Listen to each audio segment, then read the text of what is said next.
Hello again, my name is Rodney Reynolds and welcome to another video review. Today I will be looking at the Abit Geforce for Ti4400 128 megabyte video card. Taking a closer look here at the video card itself, the core speed on this video card is 275 and the memory speed on this is 550 megahertz. Of course, one of the first things you'll notice when you're looking at this video card is all these heat sinks. You've got one on the core and you've also got some on the memory, both on the front of the card as well as some on the back of the card. Also right here we have the regular VGA connection, an S-video out, which is a maximum resolution of up to 1024 by 768, and right here we have a DVI connection which goes up to a maximum of 1280 by 1024. Some of the specs on this video card are: the fill rate's 4.4 billion texels per second, and the memory bandwidth is 8.8 gigabytes per second, and the trillion operations per second is 1.12. Now, how does this card compare to a Ti4400? Well, it's a little bit faster, of course. Just go over some of the specs here briefly on the Ti4400. The fill rate on the Ti4400 is 4 billion texels per second. The memory bandwidth is 8 gigabytes per second, and it's 1.03 trillion operations per second. So if you compare the two, there isn't really much of a difference between the 4400 and the 4200. However, of course, this one is, and you will get better results in gaming from this particular card because, of course, the specs are a little bit better than the 4200. When overclocking this video card, I got the core up to 290 megahertz. The default core speed on this video card is 275. I also got the memory up to 615 megahertz, and the default memory speed on this particular video card is 550 megahertz. Just to give you some indication how fast this video card is, I will be using 3 benchmark programs here today. The first one will be 3D Mark 2001, Quake 3 Arena, and finally the Comanche 4 demo benchmark. In all of these benchmark programs, I will be using the following hardware. Of course, I am using the Abit Ti4400 video card, and it is overclocked. The memory is at 615 and the core is at 290. I will be using the NVIDIA drivers. The version number is 2940. I'm using Windows XP and also using the Athlon XP 2000 CPU. And the result is 10,364. I will be doing 2 results here in Quake 3 Arena, one at 1024 by 768 and one at 1280 by 1024. The rest of the specs in both of these results will be the same. The color depth is at 32-bit, the geometric detail is at high, the texture detail is at max, and the texture quality is at 32-bit, and the texture filter is trilinear. And at 1024 by 768, the result is 218.2 frames per second. And the result at 1280 by 1024 is 170.9 frames per second. Next, I'll be looking at the Comanche 4 demo benchmark program. The benchmark settings I will be using are 1280 by 1024 as a screen resolution. The bit depth is 32-bit. The texture compression is checked. I've disabled the V-Sync, as well as the hardware shaders is checked. And the result is 39.15 frames per second. This video card, of course, does support dual display or 2 displays, and there's a few options. You can basically have just disabled or 1 display, or you can choose to have it cloned.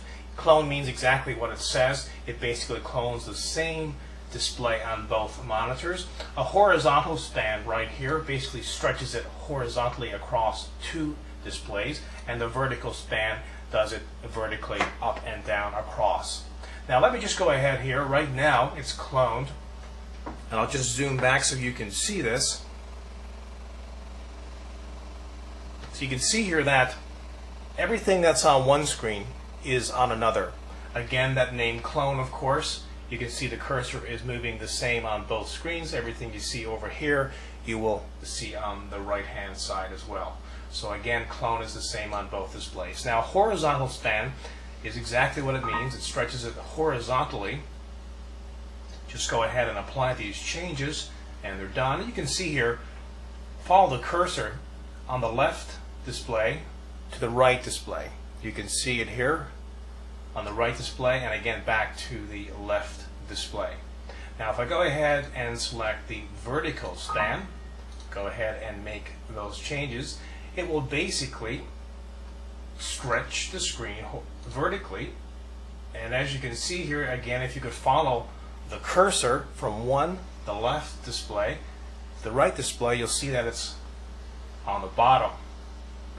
I can just go ahead here as well and drag this display properties from one screen to the other, and again, that is the vertical span. This dual display technology is certainly a great technology because it does give you that extra desktop space that you would not have otherwise. And of course, you've got a few options here in this particular display, whether you want to do it just a clone, horizontal stand, or a vertical stand. Just to quickly touch on some of the additional properties within the GeForce TI series video cards, you could go in here, of course, adjust the OpenGL settings, adjust the Direct 3D settings. You also got, of course, settings in here for the anti-aliasing. You can adjust it to 2 to 4 times or even greater. Of course, anti-aliasing basically means taking the sharp edges that are off objects in 3D games and smoothing them out.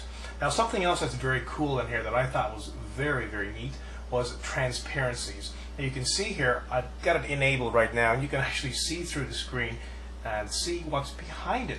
That's very cool. You can go into the display utilities and go into what's called a desktop manager configuration. In here you can do all kinds of profiles, and for instance in the effects is where you would go to do this transparency.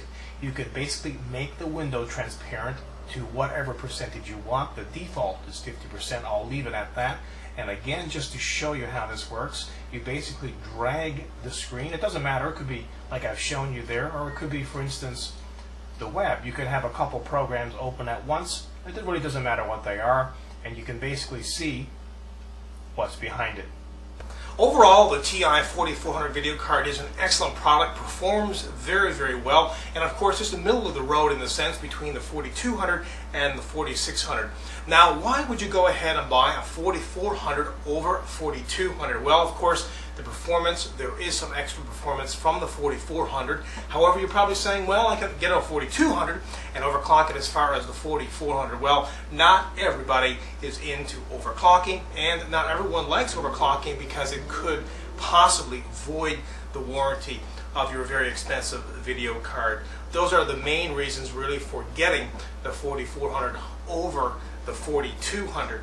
Of course, with this card, like all the TI GeForce 4 series cards, you've got that dual display, excellent crisp 2D quality, and as well, of course, the 3D gaming performance is amazing on these cards. Overall, this is definitely a kick-ass product.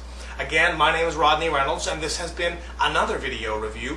Be sure to check back very soon. I will have a brand new one for you then.